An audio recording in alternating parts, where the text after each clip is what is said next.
বাইজিদ বোস্তামি রহমতুল্লাহ আলাই তিনি এমনিভাবে বলতেছেন, আম্মা আমি বড় হয়ে গেছি, আমি এখন ছোট না, আমি বড় হয়ে গেছি। জিনার বাড়ি সেই বোস্তাম শহরে। বাইজিদ বোস্তামি রহমতুল্লাহ আলাইয়ের কথা শুনে তার আম্মা বলতেছে, বাবা বুঝেছি তোমার মনের একটা চাহিদা হয়তো আছে, তো তোমার চাহিদাটা আমার পূরণ করতে হবে। সেই চাহিদাটা পূরণ করার জন্য তুমি আমাকে ইঙ্গিত দিয়েছো আম্মা, আমি বড় হয়ে গেছি। তো সেই বাইজিদ বোস্তামি রহমতুল্লাহ আলাই তিনার আম্মা বলতেছেন যে, বাবা তুমি যে বড় হয়ে গেছো, তুমি বড় হওয়ার মধ্যেও কিছু ব্যাপারগুলো তোমার থেকে আসবে, দেখা যাবে, পরিলক্ষিত হবে। আম্মা কি সেগুলো?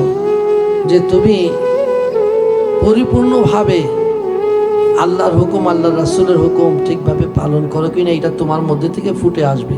সুবহানাল্লাহ। আম্মা তার মধ্যে আমি এই জিনিসগুলো কিভাবে বুঝবো? তার আম্মা বলতেছেন, বুঝার জন্য সর্বপ্রথম তোমাকে সেই মর্তবাওয়ালা ফজিলতওয়ালা হতে হলে তোমার সর্বপ্রথম নবীর দিদার তোমার নসিব হতে হবে। সুবহানাল্লাহ। আম্মা এই যোগ্যতা আমি কেমনে লাভ করব?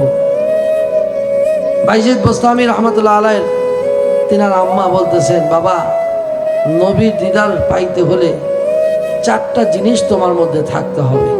এই চারটা জিনিস যদি তোমার মধ্যে থাকে, নবীর দিদার পাইতে তোমার দেরি হবে না। সুবহানাল্লাহ।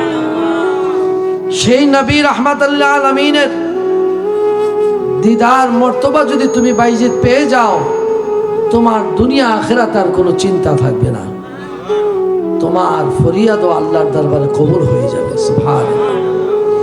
তো বাইজিদ বোস্তামি রহমতুল্লাহ আলাইহির আম্মা এমনিভাবে ইঙ্গিত দিলেন যে আল্লাহর ওলি হতে হলেও, নেককার হতে হলেও, মুমিন হতে হলেও, মুত্তাকিন হতে হলেও, পরেজগার হতে হলেও ওই ব্যক্তিকে নবীর সাথে মহাব্বত রাখতে হবে, ভালোবাসা রাখতে হবে।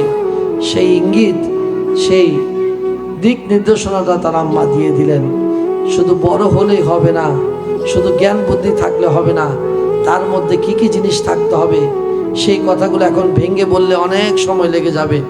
আমি শুধু ইঙ্গিতে বললাম যে নবীর দিদার পাইতে হলে যে চারটা বিশেষ গুণ থাকা দরকার, তার মধ্যে একটা হলো মহাব্বত। এক নাম্বার হলো মহাব্বত থাকতে হবে। দুই নাম্বার হলো যে নবী রাহমাতুল লিল আলামিনের প্রতি বেশি অধিক পরিমাণ দুরূদ পড়তে হবে। সুবহান।